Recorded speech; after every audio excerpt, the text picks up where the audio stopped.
Well, again, it's my pleasure to be here with you. Some of you I know, some of you I don't. So let me just give you a little bit of a brief. Is there an echo, or do I just hear the echo right now? Just me? Okay. Of where I'm from. I'm originally from here in Sault Ste. Marie. I grew up at Bethel Bible Chapel, Riverside Bible Chapel, and spent 3 years in Thessalon at the Thessalon Bible Chapel. Since then, I've moved to Southern Ontario and lived down there for 3 years. Was married, and my wife and I moved to Los Angeles, California. And in Los Angeles now, I have three separate jobs, but that are all related. One is that I teach at Talbot School of Theology in the philosophy program. I teach a course on apologetics. So students who are working on their Master of Divinity or their Masters of Theology or New Testament studies are required to take a course in apologetics, which is how to answer difficult questions and how to defend your faith well. So I teach part-time in that department, and I also teach part-time in the graduate school at Biola University in their apologetics master's program.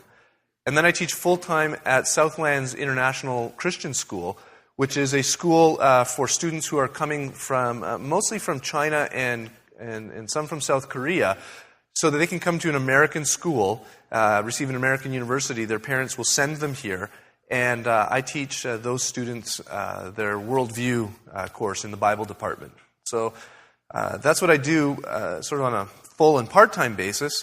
I am married. My wife, Nancy, would love to have been here, but she couldn't come this weekend because it's just too quick of a turnaround. I came in on Thursday night, and I fly out tomorrow afternoon, and we have a 5.5-month-old son, and it would have been too hard, I think, on all of us if we had tried to make that trip with him, not to mention all the people who would have had to probably endure him on the plane.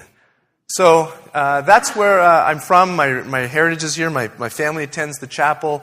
They've been in Florida for the last month, both of my parents. I told them that they knew long in advance that I was going to be here this weekend. They said, I know we've been in Florida for a month, but we're not planning on coming home until the 1st of December. And we're not coming home any sooner. So they're leaving to come home the day that I leave to go back to Los Angeles. The topic that we're going to look at this afternoon, briefly, in about 45 minutes, is the topic that Rachel raised earlier this morning, and that is, how do other worldviews answer questions that have to do with the human experience, that every worldview needs to answer?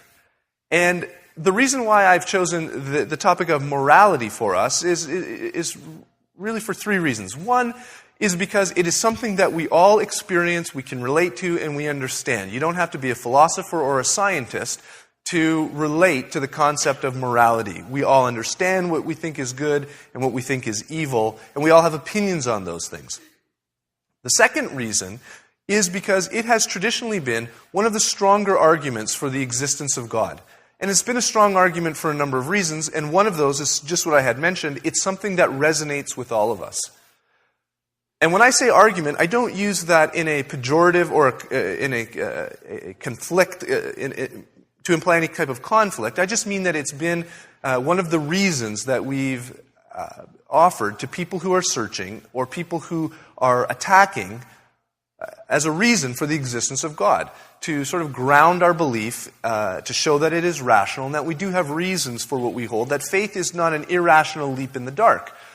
Faith certainly requires a step beyond where the evidence leads and beyond where the reason will take you, but it is not without reason, and it is not without evidence.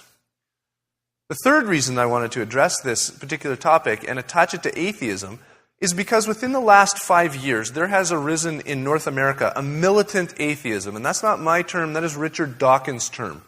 Richard Dawkins, we'll see later this afternoon, is the most prominent apologist or evangelist for atheism, and he is advocating not just that God does not exist, but that faith in God, or faith in any type of religious paradigm or doctrine, is itself irrational and dangerous.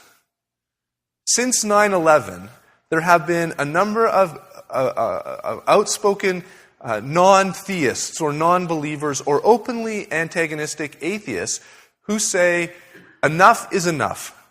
It wasn't the secular humanists who flew planes into buildings on September 11th. It's not the atheists and the non-religious who are blowing themselves up in the Middle East. It's fanatical, fundamental religious people, and it doesn't have to be just one kind. The belief inherently in a religion is itself irrational. So it doesn't matter what you ascribe to. Richard Dawkins has gone so far as to ascribe he would say that if you have raised your children in an environment to believe in God or a religion of any kind, that is a form of mental child abuse. Sam Harris, who wrote the book The End of Faith, is not talking about the end of his faith. He's talking about the end of faith, period. That people should relinquish their faith because faith is inherently irrational. Christopher Hitchens wrote the book, God is Not Great, How Religion Poisons Everything. And he is on every talk show that you can imagine. He's on every late night talk show. He's the editor of Vanity Fair magazine. He is from England. He's a journalist. He is brilliant and witty, and he is as caustic a personality as you can ever imagine. You can pick up Richard Dawkins' book, and I've mentioned him a couple times. He is the chair of the biology department at Oxford University, debated recently by John Lennox. Some of you may recognize his name. Dawkins has a worldwide bestseller called The God Delusion. And he starts off with this quote, "The God of the Old Testament is a homophobic, genocidal, tyrannical, etc., etc., etc., etc., etc., that no one should ever believe in." So, what I'd like to do this morning is say, how then does someone like perhaps Richard Dawkins, Christopher Hitchens, Sam Harris, Daniel Dennett, all of these are big names who are publishing books and are receiving wide acclaim for their arguments, provide an answer for one of the most common human experiences that we all share, and that's the existence of morality. And I'm going to propose to you that morality in an atheistic world is a bridge to nowhere. You cannot make the bridge from holding a framework of atheism and successfully build a bridge over to morality. It just will not work. So we need to define our terms to begin with. What do we mean when we talk about morality? And this is the most important part of our discussion. Everything will turn on this definition. And if we don't understand the definition correctly, we will not be able to respond, I don't think, to the argument that Dawkins raises, where he says, no, we can have morality in an atheistic worldview. Human beings have a universal belief in the concepts of good and bad. It doesn't matter where you go in the world. There has never been a culture that has been devoid of a belief in good and bad. We're not talking here about specific beliefs of what is good and what is bad. We have various opinions on that matter. But what we're talking about is that there is a universal experience, uniform across the world, and as far as we know across time, that people believe there are categories called good behavior, bad behavior. And furthermore, these beliefs don't describe how we behave, they tell us how we ought to behave. Morality is not descriptive. Morality is prescriptive. When you go to the doctor, he writes you a prescription. It tells you what you should do with your medication. It tells you when you should take it. It tells you how often you should take it. It is a prescription. Morality doesn't just describe how we behave. When we talk about morality, we're not talking about doing a survey and saying, do 51% of the people in the population behave in a certain way? Yes, apparently they do. Okay, therefore it must be moral. That's not what we're saying. We are saying that morality is prescriptive. It tells us how we ought to behave. We should do good things. There's an obligation that comes with morality, and we should not do bad things. We assume that this obligation to do the good and avoid the bad is not created by us, but is a feature of the world that we have discovered. I think that there are few of us in here who would make the argument that morality is something that as a group of people we have just chosen to say we should do good. Why? Because that's what we've agreed on. And perhaps there might be a culture out there who says you should do bad, And that's what they've agreed on. No, there are different opinions of what is good and bad across culture, but we don't think that the concept of morality is something that we have created or constructed. Rather, we think that we have discovered it. That there is something about the fabric of the universe that weighs down upon us and weighs down upon our humanness, which is universal, that tells us we ought to do good, we ought not to do bad. Consider the following statements. The last time the Toronto Maple Leafs won the Stanley Cup was in 1967. Apologetics is the study and the discipline of answering difficult questions. If you think that the problem of evil is a difficult question to answer, you should try responding to someone who's a Montreal Canadiens fan when they say, "And when do you think the Maple Leafs are ever going to win the Stanley Cup again?" That is a far more difficult question to answer than even the problem of meaning that we looked at last night. But the last time the Toronto Maple Leafs won the Stanley Cup was 1967. That is a historical fact. Did we create that fact by agreement? Did we all get together in Canada and say, well, let's just say that the Maple Leafs won the Cup in 67? No, that's a historical fact that is out there in the world that we have either discovered because some of us were actually there when it happened or because we've read about it in history books. Water is H2O, 2 hydrogen molecules, 1 oxygen molecule. Scientific fact, something we've discovered about the world. It's not something that we got together and said is true by consensus, but it is a fact of the world. The sun, at least according to the way that we view it, rises in the east and it sets in the west. Does not do so because we have agreed that it does. We have discovered that it does. The same for water freezing at 0 degrees. That helium is lighter than air. And that Sir John A. Macdonald was Canada's first Prime Minister. The above are not true because we say so. They are true because they correspond to the way the world is. They are objective facts. When I mean objective, I'm not meaning that we come to them with an objective and unbiased perspective. I'm saying that they exist objective, outside of us. We don't create them, we just discover them. Well, likewise with morality. So the claim, we ought to do good and we ought not to do the bad, is not true just because we say so. Any more than the Toronto Maple Leafs won the Stanley Cup in 1967 is true because we say so. No, we've discovered that about the world. We've also discovered that there seems to be this principle that weighs down upon us. We haven't created it, we have discovered it, that we ought to do the good and not the bad. And it's true because it reflects an objective feature about the world that we've discovered. In the same way that we've discovered that helium is lighter than air, in an analogy, maybe not in the same way, but it's an analogy, it's analogical, that the sun rises in the east and it sets in the west, we have discovered that there's this principle that is outside of us, that we have not created, that we are obligated to follow, that weighs down upon us. So morality is an objective feature of our world. It doesn't depend on the attitude or the opinion of the speaker, and it's not determined or controlled by us, but it is recognized by us.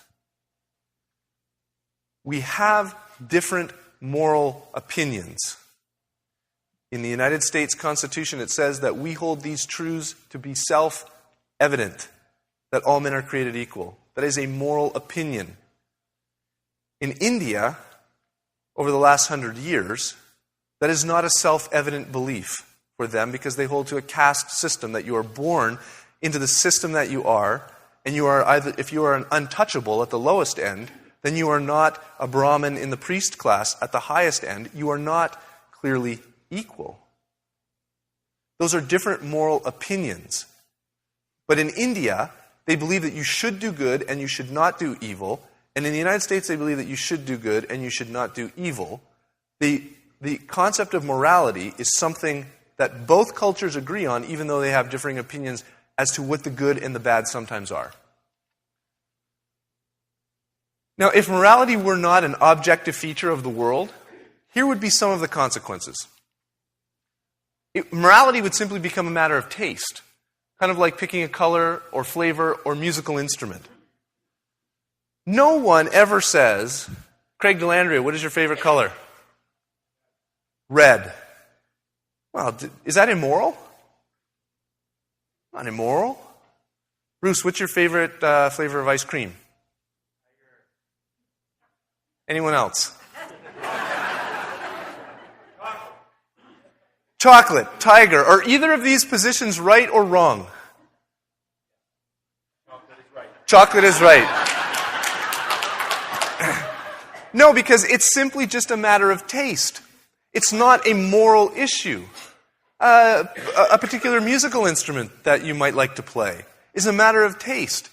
But what is not a matter of taste are some clear and obvious moral paradigms of goodness. Is it really a matter of taste for me to say that torturing children for fun is something that I think is good? No, we say, wait a minute, that's clearly different on a very intuitive level than saying that chocolate ice cream is good. One is in a moral category, one is not in a moral category. It's in a much more of a personal taste category. But if there is no objective, true moral criterion or standard, then everything becomes a matter of taste. Everything becomes a matter of opinion. And torturing babies for fun is in the same category as chocolate ice cream is better than tiger. We're left with no ability to condemn actions or beliefs, for example, such as the Nazis. If there is no objective standard out there that our actions either reflect or are warped perversions of, it's very difficult to say that any group of people has done something truly, objectively, morally wrong.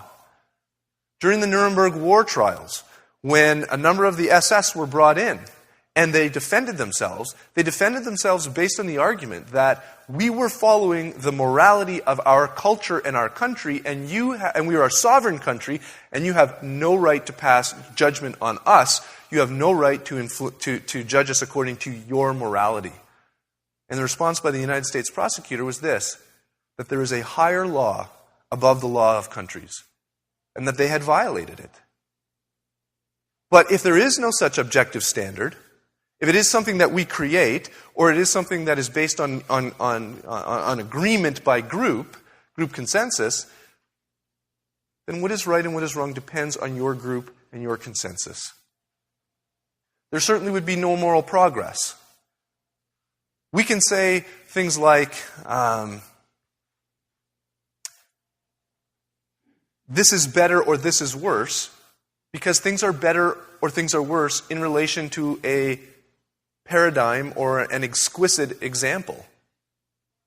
We want to become better people. But when we say better, we need something to measure our progress against. So those of us who know the Lord say, He's the best person. And as I get closer to Him, I become a better person.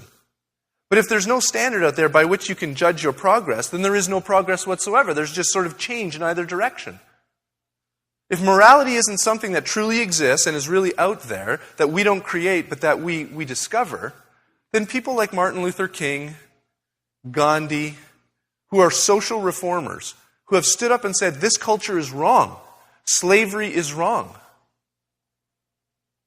are really not saying anything other than this: I don't like slavery. I don't prefer it. It's not my taste. Because there is nothing to which they can appeal to greater than the culture with which they live. But we do know certain actions are truly wrong. Rape, child abuse, injustice, hatred, murder, torture, and racism are examples of objective moral facts. We know these to be wrong. We could be skeptics, we could be cynics, we could say, well, how do you really know these to be wrong? And we could run down a philosophical rabbit trail, or we could just say this: let's just be humans for a moment. Let's just be people. Do you really believe that murder and torture aren't objectively wrong? So here's the definition of morality that we'll go with. Morality is that feature of the world which is independent of humans, but which people recognize as a principle or a law that obligates them to do good and avoid bad. We aren't saying what good is yet. We aren't saying what bad is yet. There might be some paradigm examples, like it's bad to murder and torture. But this is not the argument. The argument is not cultures around the world have lots of agreement on morality, therefore there must be some creator. No, the argument is this. There is a moral principle that we all feel to do good and avoid bad. Where does that come from? What can account for that? Well, what is atheism? Atheism is the belief that God simply does not exist. According to Richard Dawkins, the belief that God does exist is a delusion. That you are actually deluded. You are believing in an illusion. And the caption says, there's no greater joy than soaring high on the wings of your dreams, except maybe the joy of watching a dreamer who has nowhere to land but in the ocean of his own reality. Well, this is what the new atheist movement is trying to do. They are trying to burst the bubble of faith and have all of us land in the ocean of reality that says, there really is no God. You need to give up your delusion because you are a dangerous people when you believe that God is calling you to do some of the things that have been done in the name of religion. So what can account for morality then? And the competing, in our culture primarily, the two competing sources are this: atheism and theism. The theistic world is going to say this: God is a personal, moral agent who created persons and the world. Morality is a feature of the world which reflects God's nature. And we are equipped by God to recognize it. There is a personal God who has created the world. This personal God is a moral agent. And the definition of morality will be God's very character. So the fact that we know that we should do good and we should not do evil is a result of the fact that we are created in the image and in the likeness of God. He is a moral being. That morality is a principle that He has built into this world. It weighs down on us, and He has equipped us to recognize it. The atheistic response would be this: evolution, Darwinian evolution. It's important to have a grasp of what the argument is, and it's essentially this. At some point in the very distant past, millions of years ago, the inorganic, non-living material components of the earth at some point came together and sort of sprung to life. I don't mean to belittle this or make it sound silly, which is hard to do, but at some point you end up with a living cell. Once there's a living cell that has come about by this inorganic material, that cell can start to replicate and duplicate. And as it does, there will be mutations in the cell. So let's say that there are at least two cells here, two tiny cells, and they start duplicating. As this one duplicates and continues to produce more cells, the cells will have mutations. We're all familiar with mutations when chromosomes don't match up, and they usually result in birth defects. Cells that have mutations that seem to be beneficial for survival will ensure that those cells continue to reproduce and pass on those mutations, where these cells over here who perhaps didn't have a beneficial mutation will die off. Because in the competition for food and survival, cells and organisms and species that are better equipped to survive will outlive the others that didn't evolve that way.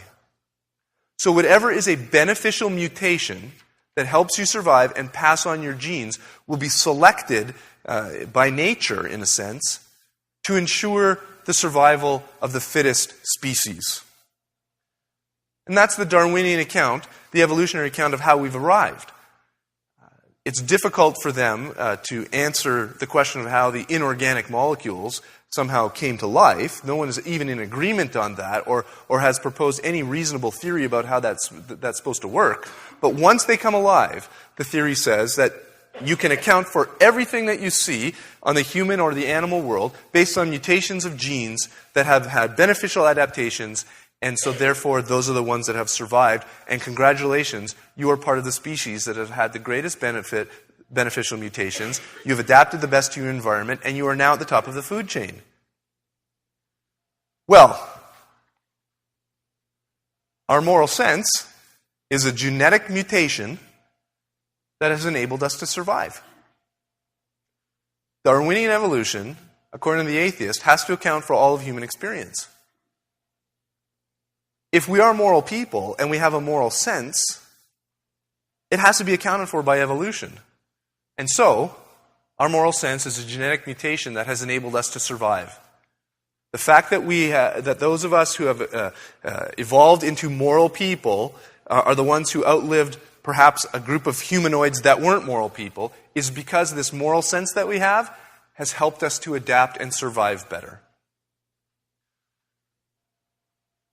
Well, if we're going to bridge the gap between atheism and morality, we have to have some plausible mechanism that shows how we have adapted this way. So this is what we're going to look at right here, and there's no better person to actually articulate this than Richard Dawkins himself. And I want you to listen carefully. This is from the CBC.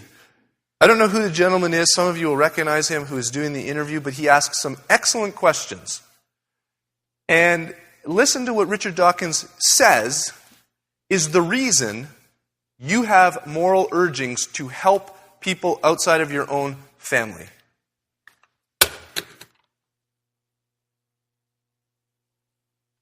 Admitting it. If we are simply evolved apes, right? Which we are. Okay. So, right? Yeah. And our behavior is determined by this natural selection. How do we explain those people who do good things for others, for total strangers, the charitable urge, the philanthropic urge? What Darwinian impulse would explain doing good for a total stranger? Well, that's a very interesting question, and I do devote a chapter or two to it. It's not that difficult for Darwinism to explain doing good not to total strangers, but to particular people, particular individuals, such as close relatives, and other individuals whom we're likely to meet again and again throughout life, and therefore are in a position to reciprocate that good deed. In other words, it helps your family, and it's some self-benefit. That's common throughout the animal kingdom and is well understood. The difficulty comes in explaining, as you say, why we're good to total strangers. I think probably the right Darwinian explanation is to say it's a sort of misfiring. And a very crude misfiring would be the misfiring towards a cuckoo, being good to a cuckoo by its foster parent. The foster parent is totally unrelated to the cuckoo, but it doesn't know that, so to speak. Natural selection has built into the cuckoo foster parent, the reed warbler, whatever it is, a mechanism which says, be nice to small squawking things in your nest. And that works. Don't shake your head, it's entirely plausible. That is what happens. But when you say a misfiring, yes. So I am nice to a homeless person on the street, and you're suggesting that it's a misfiring of my Darwinian impulse. Yes, but that's not to demean it in any way. Well, I'm glad that it doesn't demean it in any way to know that. What is his answer to why you are moral? Yeah, it is a Darwinian misfiring. Now, this is important to realize. The definition and the term morality has been radically altered here from what we talked about at the beginning. Richard Dawkins wants to say this. Here's why we're moral people according to evolution. If we're evolving, and the most important thing that I can do is to make sure that I pass on my genes, so I want to be able to reproduce. If I don't come around and punch you in the head, you probably won't punch me in the head, and I'll have a better chance of surviving. You heard him say this, that we do good evolution in an evolutionary paradigm because to those in our kinship group, our family group. Why is that, he says? It's because it is our family group of genes that we really want to pass on. And we have realized that if I do something nice for you and help you, you will probably do something nice for me, and I may see you again, probably in an hour or a day, depending on where we're living. And so it is better for my survival if I've had a gene mutation that tells me, don't be mean to these people because they might be mean back to you. Morality has gone from something that is outside of us, that is objective, that we discover, that weighs down upon us, now to something that is simply just a moral sense that has evolved within us, that is ultimately based on selfishness. I don't do something to you because it benefits me in the end. Is that what we really consider morality to be when we think about morality? Or is that the exact opposite of morality? Are we good? Are we moral when we're being good to someone so that they do something good to us back? I don't think so. And then when he says, all right, but why are we good to people who can never help us out? That doesn't seem like it benefits us at all. And his answer is, it's some sort of Darwinian misfiring. That there's something inside of us that should only be nice to those people who can actually help us and will benefit our survival, but something has gone wrong. And instead, now we're just nice to everybody. So the bridge from atheism to morality is a Darwinian misfiring. And that's why this is a bridge to nowhere. Because it doesn't actually ever get us true morality. Evolution, I don't think it's true, but if it is, it could account for a moral sense. It could account for a moral sense, but it cannot account for true objective morality that we've discovered that weighs down on us.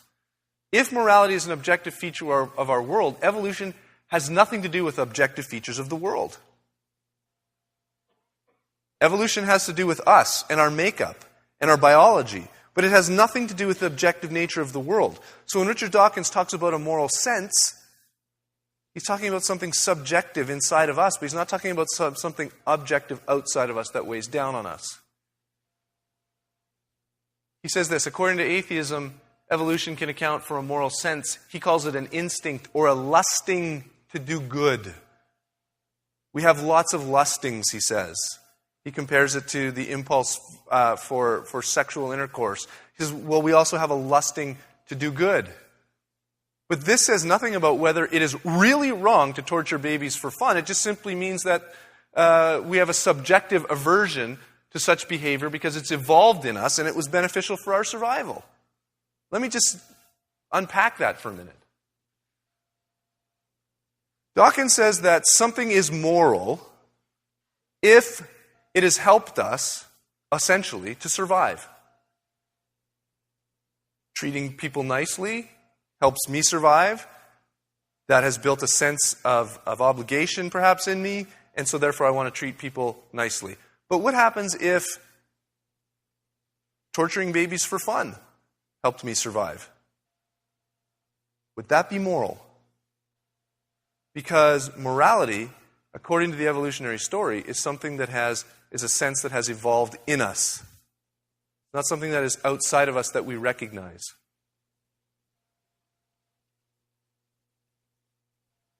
And what does he mean when he talks about, and he didn't say this in the clip because I cut it off, but a lusting for good? What standard can we judge instincts by to call them good, as opposed to calling them bad lustings? He's going to say that you have a good urge and instinct to help someone who's lying on the side of the road. But when you ask him, but wait a minute, why is that a good instinct? Aren't you appealing to something else, higher and more great and greater, to be able to determine what's a good instinct and what's a bad instinct? Because he wants to say that we have these instincts and these urges and these senses, but that's just simply something that's evolved in us. How do we determine which is a good evolving and a bad evolving unless there's something greater that judges both of those? So he says we have this urging to do good, but I want to say to him, how are you even defining good if it's only the product of an evolutionary sense? The instinct to help an injured family member is considered a good instinct because it helped us to survive, but so did raping and pillaging. Why are they considered bad? You see, unless there's something out there greater that we can compare these instincts and urgings to, something that we recognize, it is very difficult to say for Dawkins why helping an injured family member is good, the good to do. But pillaging and hurting other people is bad. Because according to his theory, both of those would help you survive and pass on your genes and would stop others from doing it, which is your goal as a being who's evolving. So Richard Dawkins presupposes a standard external to our moral sense by which to judge beneficial adaptations as moral or immoral.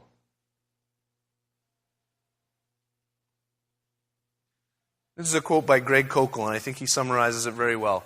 It's almost as if there are two categories of morality. There's nature's morality and a transcendent objective standard used to judge nature's morality. But where did this standard come from? It's precisely the higher moral law that needs explaining.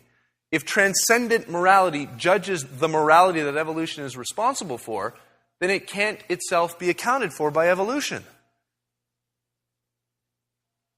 Problem number 3. Rachel touched a bit on this morning. Morality is prescriptive. It tells us what we ought to behave, but instincts and lustings only describe how, in fact, we do behave. C.S. Lewis uses the example of this. Morality is like sheet music, and instincts are the keys on the piano. The sheet music tells you which keys to play at a certain time. So, for example, if I find within myself I am in a situation where there are two conflicting, perhaps you want to call them instincts, that well up within me. Several years ago, I was in Waterloo. I was standing outside of a movie theater. There was a young man who was almost physically but verbally abusing his girlfriend. She was cowering up against the wall. He was screaming obscenities at her. He was out of control. He was on the verge of beating her. We pulled up in the car, and I said, "What do I do?" I have two competing instincts. My own survival and well-being that says, don't get involved in that. And the other instinct that wells up and says, you need to take care of and help out this person. Morality is the sheet music that tells me which key to play at that time. So therefore, the instincts themselves cannot be that moral law. We have instincts for sex, but morality tells us to say no to illicit affairs. To say that I ought to behave a certain way requires that there be a way that things should be. So, if I say to you, you ought not hurt someone. You ought not abuse someone. I'm assuming that there is a reason why you shouldn't do that. So, for example, if we're walking along the beach and there is a pile of garbage here and there's a pile of garbage here, and Amanda sees the one pile of garbage and she says, I'm going to take this pile of garbage home and I'm just going to put it up on my wall and it's going to be a beautiful art display. And I say, I'm going to pick up this other pile of garbage, I'm just going to throw it in the garbage. Because the wind and the weather and the water and the sticks have just all blown it together. It is just two random piles of really nothing. You don't even want to call it garbage. It's just perhaps debris of some kind. Can anyone say that either one of us has done something wrong with the pile of garbage? She's put it on the wall as a piece of art. I've thrown it away. No, and here's why. Because that garbage, that debris that was on the ground, has no purpose. There has been no one who has said, I'm going to make this way, it's going to have an intention, it's going to have a shape, and it is for something. Consider a tennis racket. If I invented the tennis racket, it has a purpose. I've designed the tennis racket. If I give you the tennis racket and you use the tennis racket to start beating people with, I can say to you, what you're doing with the tennis racket is wrong. And I can do that because you are violating the purpose for which the tennis racket was made. But I can't say that with the garbage. I can't say you're doing anything wrong with it because There's no purpose that's being violated with the garbage. When we say you are doing something really wrong, we're saying that there is a purpose that is being violated. And to have a purpose, you have to have a designer. And to have a design, or you have to have design. And to have design, you have to have a designer of some kind. We say you ought not do this or you ought to do that because things are designed a certain way. Morality is prescriptive, and it tells us how we ought to behave. It is not just something that describes how we behave. But according to evolution, humans have no purpose. We have no purpose. You are the result of random chance and mutations in an empty, impersonal universe that is going to eventually die in heat death. You have no ultimate purpose.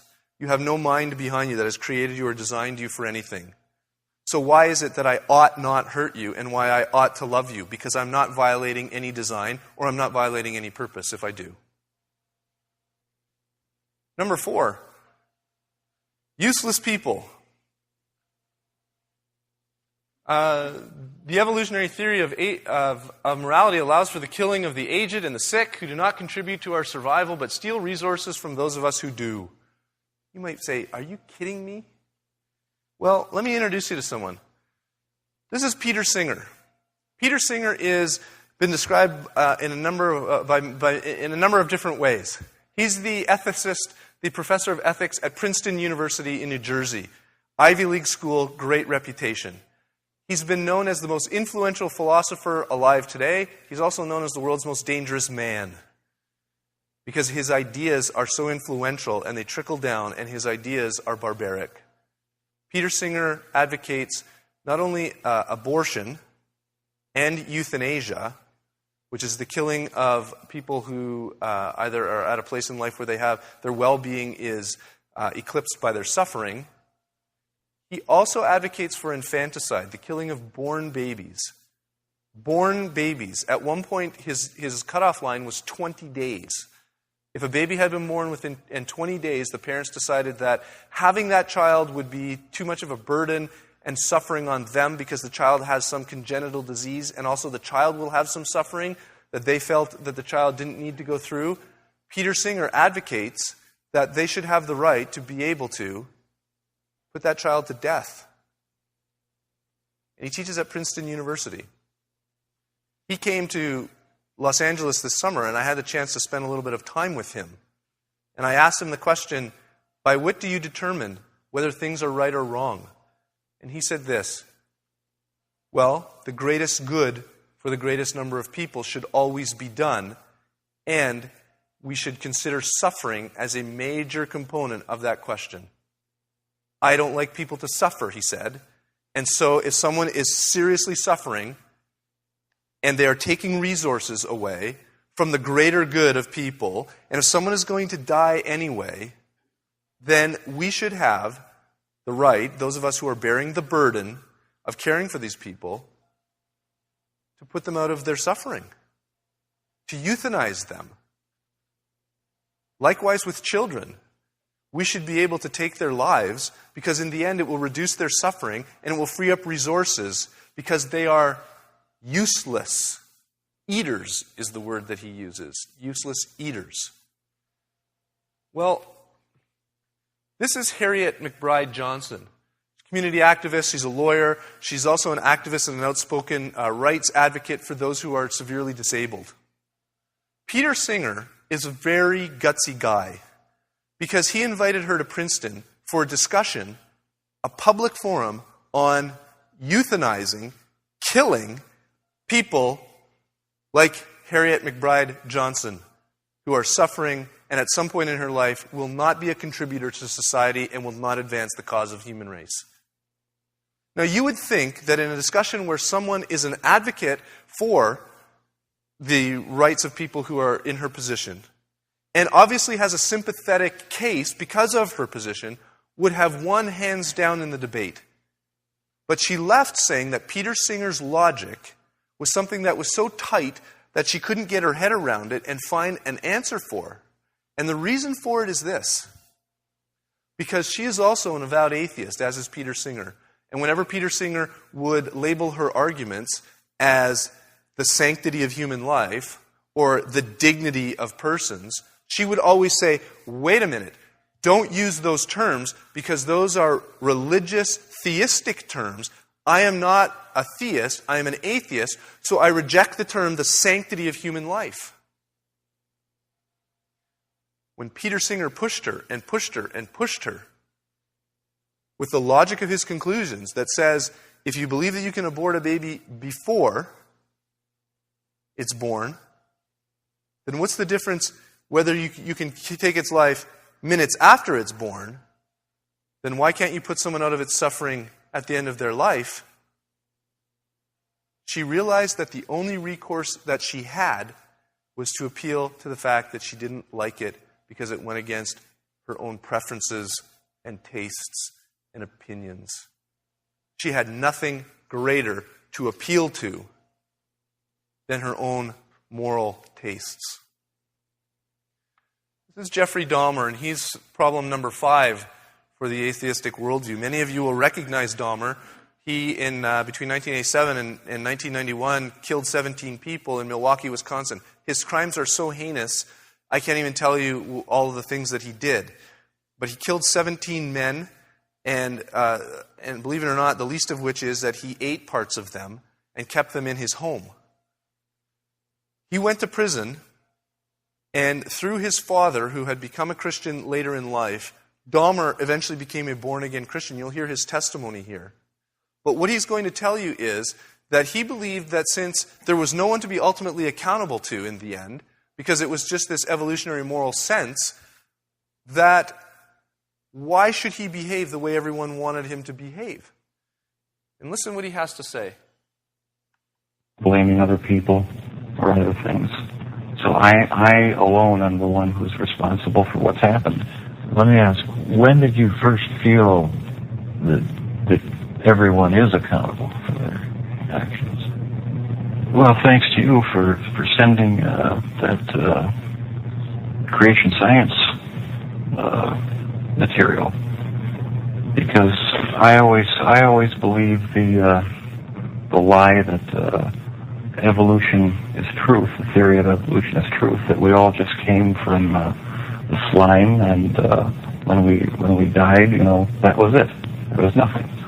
So the whole theory cheapens life, and started reading books about that show how evolution is just a complete lie. There's no basis in science to uphold it, and I've come to believe that the Lord Jesus Christ is the true creator of the heavens and the earth.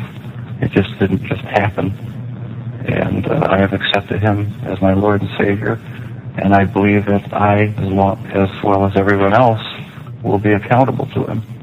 Growing up, did you feel that you were accountable to your dad or to your mom as the authority figure in the house? Yes, I did. I mean, they didn't let me run wild. They disciplined me, and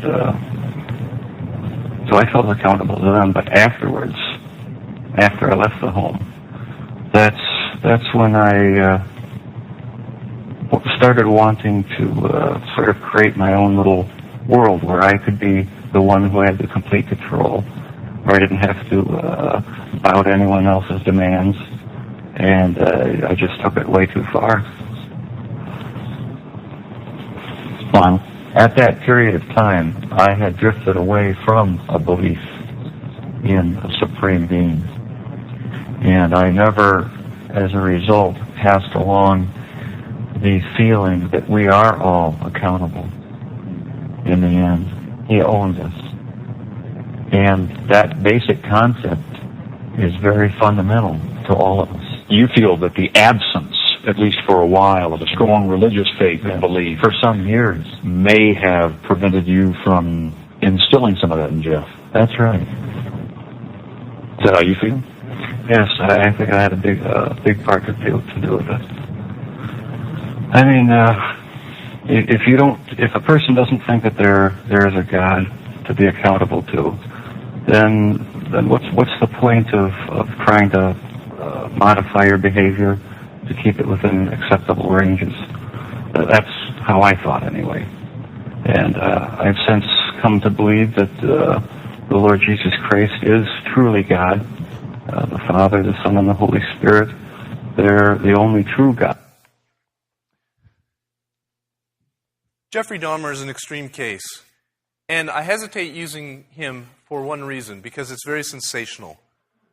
There is no way would I ever try and say that this is the logical conclusion of denying the existence of God, nor would I ever say that people who don't believe in God cannot be good or don't do good. There are people who do not believe in God who have better moral lives than those of us who do at times. And this is not the necessary logical consequences of denying God. But the point of it is this. It's hard in an evolutionary atheistic framework to show how this would be inconsistent. It's hard to show how it would be inconsistent. It is not necessarily the logical conclusion where everybody must go. Far from that. Far from it to say that everyone who doesn't believe in God should be living and is like Jeffrey Dahmer. But Jeffrey Dahmer's point is at least consistent. That if there is no God, then you should be able to do, or he should do whatever he wants. Dostoevsky, the Russian writer, put it this way, if there is no God, then everything is permissible. And Friedrich Nietzsche, the brilliant, sort of insane philosopher who was in some ways much ahead of his time, who had realized that Western society had come to the place where they stopped believing in God and is credited with the statement that God is dead, said this: when one gives up the Christian faith, one pulls the right to Christian morality out from under one's feet. This morality is by no means self-evident. Christianity is a system, a whole view of things, thought out together. And by breaking one main concept of it, the faith in God, it breaks the whole. It stands alone. It stands or falls with faith in God. Christian morality is not necessarily self-evident. We live in a Christian culture, so it seems to be self-evident to us.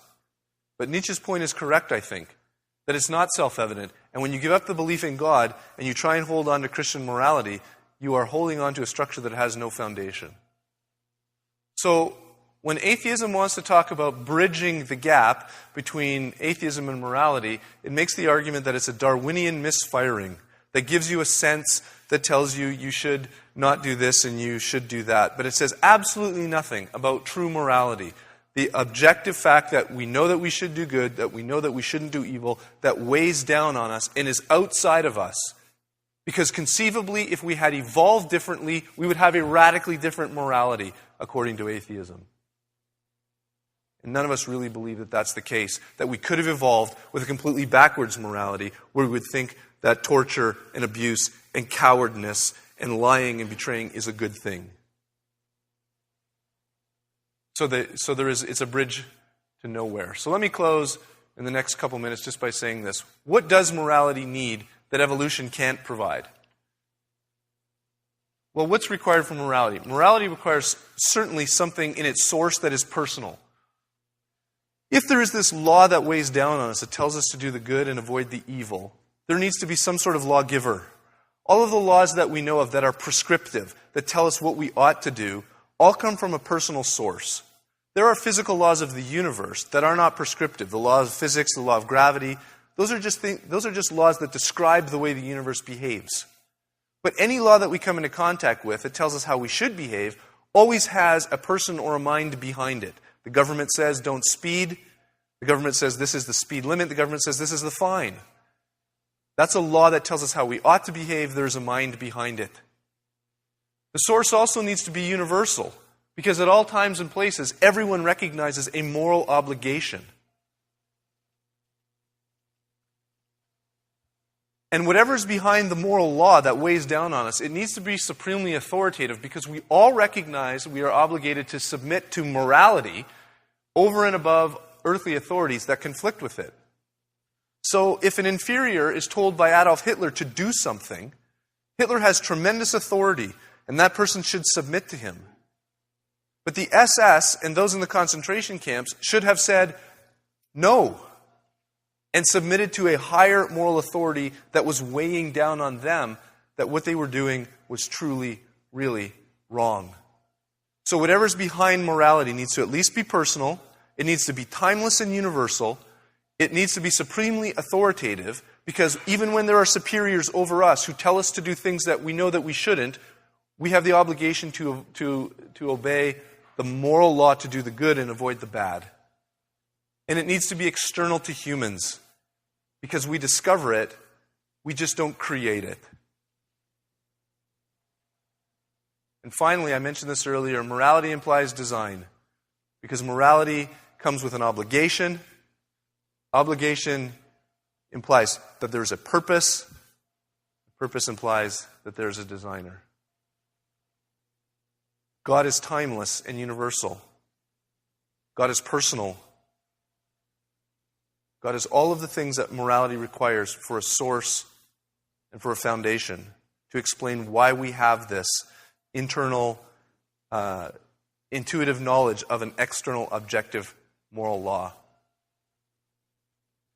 Friedrich Nietzsche, on January 3rd, 1889, had his last day of sanity. No one knows whether he lost his mind because he had syphilis or because he had a brain condition or because he just realized the ultimate logical conclusions of his worldview. It's probably not the latter.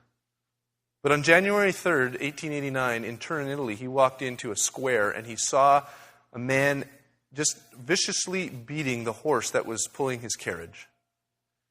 He beat the horse so badly that the horse collapsed to the ground. And Nietzsche ran over and he grabbed the horse and he wept and he wept and he wept as he held that horse. And maybe it's because he saw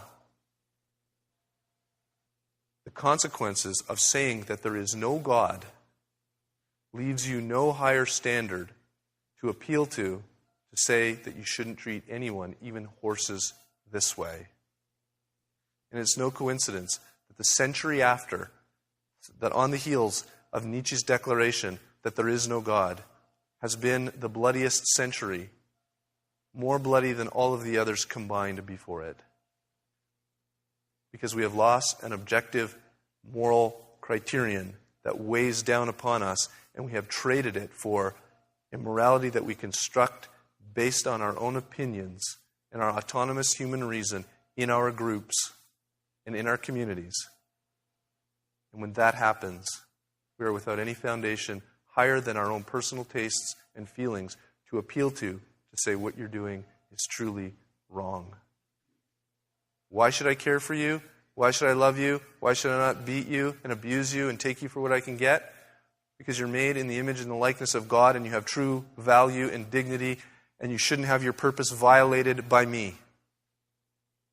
But if all you are is a cosmic accident, a random collocation of atoms in a meaningless and absurd universe that came from one pole of nothingness and is going back to another pole of nothingness, why should I give a rip about you? Why should I not just do whatever I can so that I can pass on my genes and so that I can survive because I'm the fittest at your expense? God is the ultimate foundation for morality. It doesn't answer the question of how we know what's right and what's wrong all the time, but it provides a meaningful account for a human experience that we all share, that we know we should do the good and that we should not do the evil. And if you remove him, the consequences are tragic. Let's pray. Father in heaven, thank you for this last hour. And what I even realize as I go through it, that there's lots of information and lots of maybe abstract concepts. So I would pray for my friends that they would be encouraged, that there are good arguments in response to people who are militantly against you and your word and belief in you. Even if we can't repeat it back, or even if we can't even remember it 10 minutes after we left. Lord, I pray that we would be able to remember it, and we would be able to be spurred on to think about some of these things and the consequences of ideas, because they're played out on the news every night on TV. Thank you that you provide us a foundation and a grounding for good and ultimately evil. Lord, because if you weren't there, as Rachel said this morning, there's not even such a thing as good and evil. There just is what is. Help us to be people who recognize and do the good in a world gone mad in many cases. In Jesus' name, amen.